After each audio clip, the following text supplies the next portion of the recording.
How the CCP won the war on population, and lost it. Commentary. Does anyone wonder why China leads the world in advanced, AI-driven, human-like robot production when it has such a huge workforce? Perhaps it's time someone did. Vanishing children. Across China, kindergartens are closing because there aren't enough students. Elementary schools are merging.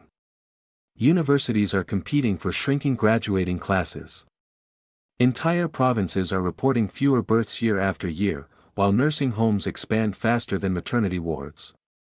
What was once viewed as a triumph of state planning has become one of the greatest strategic challenges facing the Chinese Communist Party.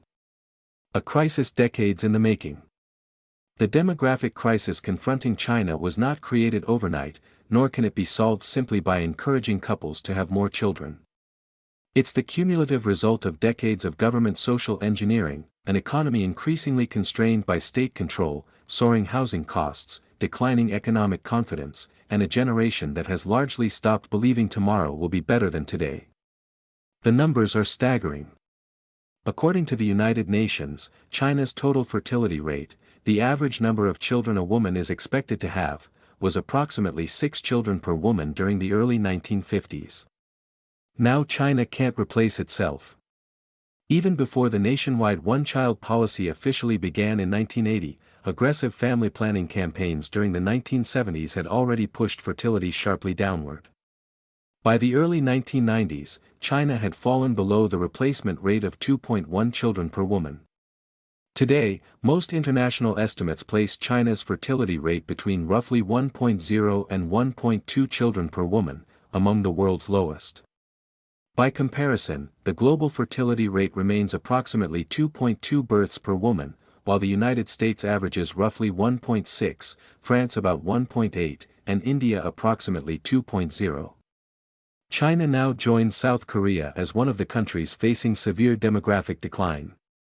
The CCP made human beings, marriage and children liabilities. This collapse did not happen in a vacuum. For more than 3 decades, the CCP used extraordinary measures to reduce birth rates. The one-child policy included heavy financial penalties, employment consequences, forced abortions, forced sterilizations, and extensive government monitoring of reproductive decisions. While China's population growth slowed dramatically, the policy also permanently changed how multiple generations viewed marriage, family, and parenthood. Young Chinese increasingly came to see children not as economic assets but as financial liabilities. CCP economic policies reinforced that view. China's state-directed real estate market became the primary store of household wealth, with local governments relying heavily on land sales to finance spending. Housing prices climbed far faster than incomes in many cities, making home ownership an unofficial prerequisite for marriage. Meanwhile, raising children became extraordinarily expensive. Families faced escalating costs for education, tutoring, childcare, healthcare, and housing near desirable schools. Although Beijing has attempted to restrict private tutoring and reduce educational pressure, the financial burden remains substantial. Then came a slowing economy. The CCP's warped economy shaping new cultural pressures. Years of top-down corruption and market distortions have left the economy unbalanced and dysfunctional. Regulatory crackdowns on technology companies, mounting debt in the property sector, slowing growth, and weak consumer confidence left many young adults questioning whether they could afford either marriage or children. Independent economists continue to identify youth employment as one of China's most persistent economic challenges. Out of these pressures emerged 2 defining cultural movements among younger Chinese. Tongping, or lying flat, rejects the relentless pursuit of a career, marriage, homeownership, and children. A related movement known as Bailan, often translated as let it rot, reflects an even deeper sense of resignation that hard work no longer guarantees opportunity. These movements are not simply internet trends. They are symptoms of declining confidence in the future. The CCP is the problem, not the solution. The CCP has recognized the problem but has struggled to reverse it. After ending the one-child policy in 2015, Beijing introduced a two-child policy and later expanded it to a three-child policy in 2021. It isn't working. Provincial governments now offer tax incentives, housing subsidies, childcare assistance, extended parental leave, and direct cash payments for newborns. Yet births continue to fall. China recorded approximately 9.56 million births in 2022 and about 9.02 million in 2023, while the country's population declined for the first time in consecutive years in decades. The reasons for this are clear. Government permission to have 3 children does not make raising 3 children affordable. Nor does it restore confidence among a generation that has watched housing prices soar, career prospects weaken, and upward mobility become increasingly uncertain. Is China's population crash underreported?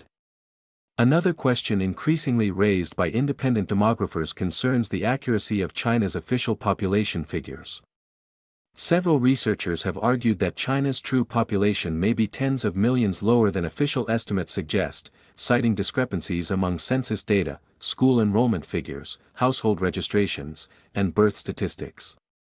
Other respected demographers caution that China's population remains extraordinarily difficult to measure precisely and that revisions are common after major censuses. Has Beijing intentionally inflated its population figures? It's hard to know, but official demographic statistics serve political and economic interests. Population size influences perceptions of labor supply, military manpower, economic potential, consumer markets, and China's long-term geopolitical strength.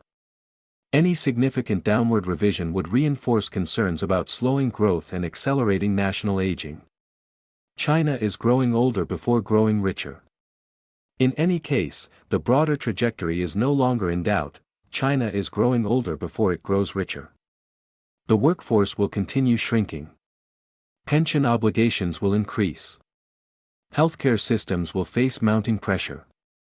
Manufacturing competitiveness will become more difficult to sustain. Economic growth will increasingly rely on productivity gains rather than labor force expansion. Perhaps most importantly, demographics cannot be reversed with political slogans. A childless future. The CCP spent decades convincing its citizens that having fewer children was patriotic, responsible, and necessary. It succeeded beyond expectation.